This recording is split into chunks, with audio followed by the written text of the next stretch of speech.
ibn Harb haddatsana Umar ibn Yunus al-Hanafi haddatsana Ikrimatu ibnu Ammar an Simak Abi Zumail haddatsani Abdullah ibn Abbas haddatsani Umar ibn al-Khattab. Sekarang dari Umar.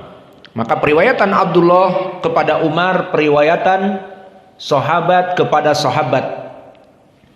Periwayatan qarin seperti sahabat dari sahabat terbagi menjadi dua, ingat. Mudabbaj wa riwayat qarin. Makna qarin idamada, jika Ibnu Abbas meriwayatkan dari Umar dan Umar pun meriwayatkan dari Ibnu Abbas. Adapun mudabbaj, maka periwayatan dari satu pihak. Hakada, maka di sini Ibnu Abbas tidak meriwayatkan kebalikannya. Karena dia lebih kecil dari Umar, maka Ibnu Abbas meriwayatkan dari Umar dan Umar tidak meriwayatkan asal dari Ibnu Abbas. Maka periwayatan di sini periwayatan sahabat kepada sahabat, dari sahabi yang kecil Ibnu Abbas kepada sahabi yang besar.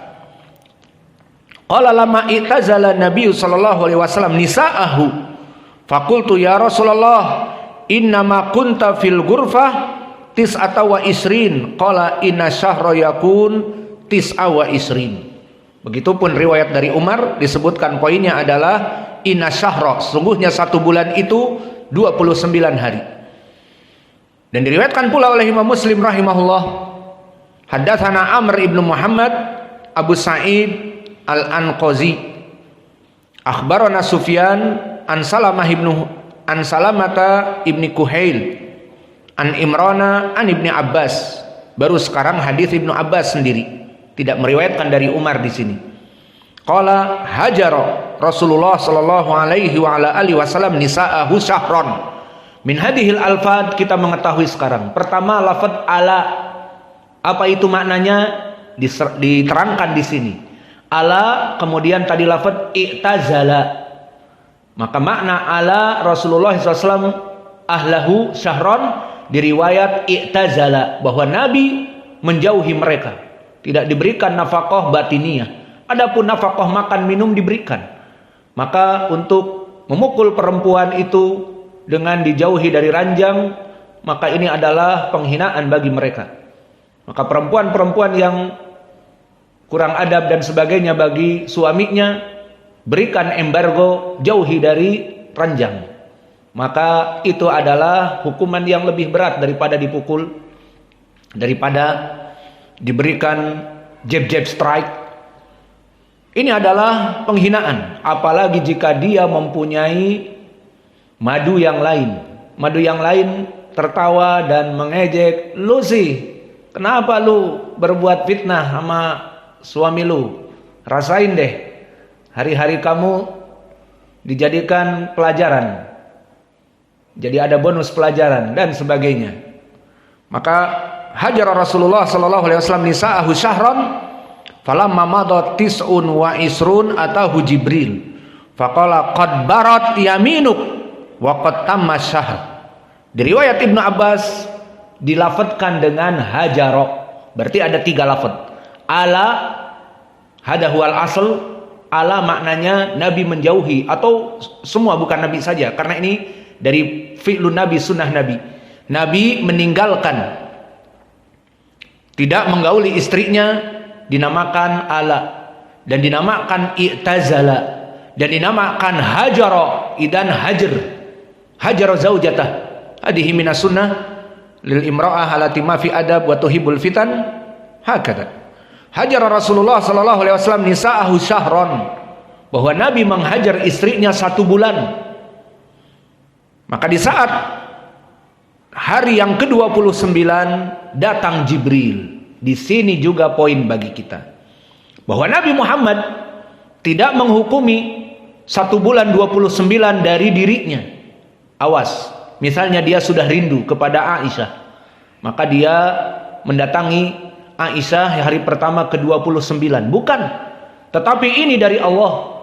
Datang Jibril, faqala qad barat yaminuk ya Rasulullah wa qad tamma syahr. Maka telah selesai dari sumpah kamu 1 bulan, sekarang hari ke-29 maka telah masuk bulan yang baru. Qatamas syahr, selesai dari bulan, 1 bulan penuh. Maka di sini poin pendalilannya, perbuatan Nabi menetapkan 1 bulan 29 hari bukan dari persepsi Nabi, apalagi dari hawa nafsu Nabi. Mungkin Nabi telah rindu kepada istrinya, terutama Aisyah, 29 hari. Tidak. Di sini di hadis Ibnu Abbas datang Jibril, dan hadis ini diriwayatkan oleh Imam Muslim, dan Jibril mengatakan qad barat yaminuk wa qad tamas syahr, telah selesai sumpah kamu ya Rasulullah, sekarang kembali kepada istrimu. Telah selesai 1 bulan. Pendalilan di sini 1 bulan 29 hari.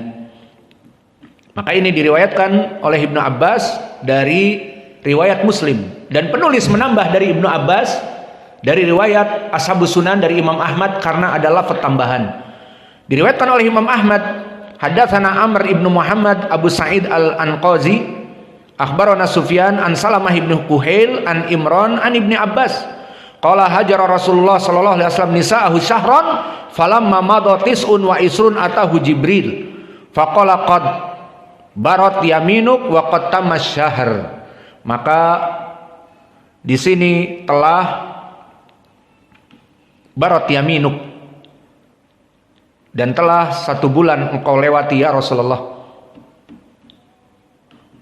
Maka di dalam hadis-hadis ini barakallahu fikum, kita mengetahui bahwa 1 bulan itu 29 hari, tidak lebih dari itu kecuali jika tidak terlihat hilal, sesuai di hadis Ibnu Umar yang terdahulu, fa in gumma alaikum fa akmilul iddah 30 yauman.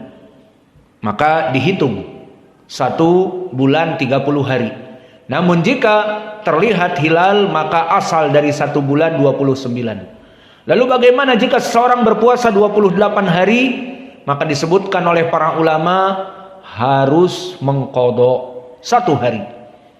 Kenapa? Karena di sini kurang. Seperti misalnya orang-orang awam yang mengikuti ormas-ormas. Ternyata ada suatu ormas yang melihat hilal kemarin, mereka sudah pada puasa, dan dia mengikuti ormas tersebut, akhirnya puasa. Setelah dihitung-hitung ternyata nanti lebarannya sama dengan pemerintah, jadi puasanya lebih dahulu dan lebarannya juga lebih dahulu 1 hari, afwan. Maka setelah dihitung ternyata hanya 28 hari. Maka di sini difatwakan oleh seluruh ulama sesuai dengan hadis Nabi, innama syahru tis'u wa isrun, 1 bulan itu 29 hari, maka yang puasa 28 hari belum 1 bulan. Berarti dia mencari hari yang lain dari bulan Syawal atau yang lainnya, qadha 1 hari. Paham? Maka kesimpulannya, masuknya bulan Ramadan di dalam bab ini dengan menghitung hari 29 hari. Maka sekarang jika kita masuk kepada bulan Sya'ban, dan hakikatnya kita di bulan Rajab, jika hari ini 29, nanti malam-malam penuh pertanyaan. Apakah masuk hilal yang baru bulan Syawal, atau masih digenapkan Sya'ban menjadi 30 hari? Maka dari pengetahuan ilmu kita hanya sebatas malam ini melihat hilal, itu saja. Adapun malam ini melihat hilal, kemudian kapan ditetapkan itu kembali kepada pemerintah. Yang jelas pemberitahuan dari pelajaran kita di sini, kapan sih kita mengetahui masuknya bulan Ramadan? Malam ini. Malam ini malam ke-30 atau masuk bulan Syawal, itu saja. Adapun kapan penetapannya kembali kepada sidang isbat, dan kita sebagai rakyat yang baik, atiullah wa atiur rasul wa ulil amri minkum. Sekarang pertanyaan yang besar, apakah jika kita menetapkan sendiri, misalnya besok pemerintah tidak terlihat hilal, jadi besok belum masuk misalnya bulan Ramadan, kemudian kita puasa duluan, itu membuat fitnah atau tidak? Jawabnya membuat fitnah, apalagi di saat berbuka. Dan kami dulu waktu pertama belajar, tidak usah disebutkan di ma'had apa, yang jelas kami merasakan dulu menyelisihi sunnah. Namun pemimpin pembina tersebut katanya mengikuti Saudiyah. Ya akhi, tidak ada pendalilan mengikuti Saudiyah. Saudiyah menetapkan besok Ramadan, besok Syawal, jadi lebaran besok. Dan kita di Ma'had Ahli Sunnah. Kata si pemimpin, kita mengikuti Saudiyah. Loh, kan Nabi mengatakan jika terlihat hilal maka masuk ke bulan Syawal, tinggalkan puasa. Jika tidak terlihat, fa'akmilul iddah 30 yauman, genapkan 30 hari. Itu ucapan Nabi, bukan lihat ke Saudiyah, lihat pemerintah Saudiyah. Maka akhirnya pemerintah tidak terlihat hilal, menetapkan sidang isbat, besok masih puasa, puasa yang ke-30. Karena Syawal tidak terlihat hilalnya, jadi puasa Ramadan digenapkan 30. Maka di pondok itu ditetapkan oleh dia karena pemimpinnya, tidak, kita mengikuti Saudiyah. Dari mana hadis? Apakah di hadis disebutkan ikuti Saudiyah? Tidak ada. Maka akhirnya kita menyelisihi pemerintah. Kami rasakan sangat tidak baik. Maka di pondok itu si ustadz ini setelah fajar, ayo keluarkan mikrofon, keluarkan bla bla bla, dan semua santri-santri takbir. Akhirnya kita di tempat yang sekelilingnya semua dengan pemerintah masih puasa, semuanya masih pada puasa. Akhirnya para santri takbiran, mengeluarkan mikrofon dan membersihkan lapangannya di sebelah masjid. Allahu Akbar, Allahu Akbar, Allahu Akbar. Kita melihat suasana itu, semua orang kaget di desa lagi.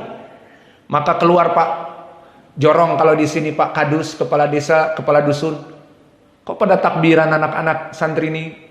Ada lagi yang lewat dalam keadaan lapar, puasa, mau kerja. Kita dalam keadaan khutbah berapi-api. Kita melihat di saat sholat, di saat khutbah, orang-orang melewati karena kita terbuka, seperti di sini tertutup, di sana terbuka jalan. Maka orang yang pada sekolah, pada puasa terakhir, orang yang masih kerja puasa terakhir, akhir puasa, lihat kita berbuka. Maka di dalam hati pun, ini kok kita menyelisihi. Ada suatu perkara yang tidak nyaman. Setelah berkhutbah, salaman. Tidak tanggung-tanggung, setelah itu dikeluarkan makanan. Kita makan di lapangan itu. Orang-orang pada lewat puasa yang terakhir lapar, kita makan. Tidak cukup dengan itu. Karena kebetulan saya yang pada saat itu sebelum ke Yaman, ibu kebetulan di Magelang. Maka dari Jogja ke Magelang pulang.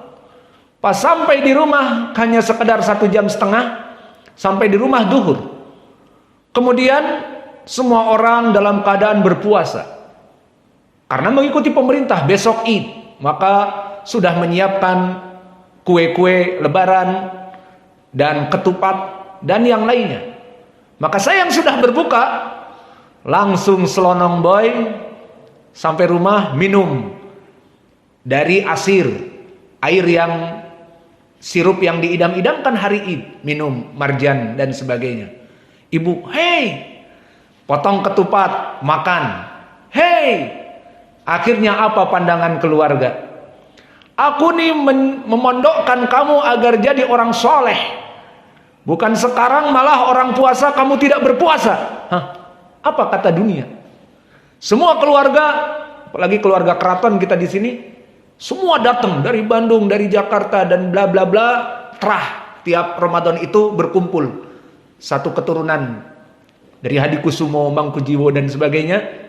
Semua menuding saya. Hah? Orang ini diharapkan jadi ustadz malah nggak puasa.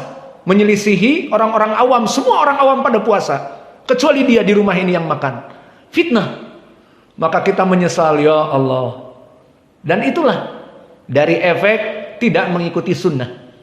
Maka mengikuti sunnah dengan mengikuti pemerintah yang ada, seperti nanti akan kita bahas.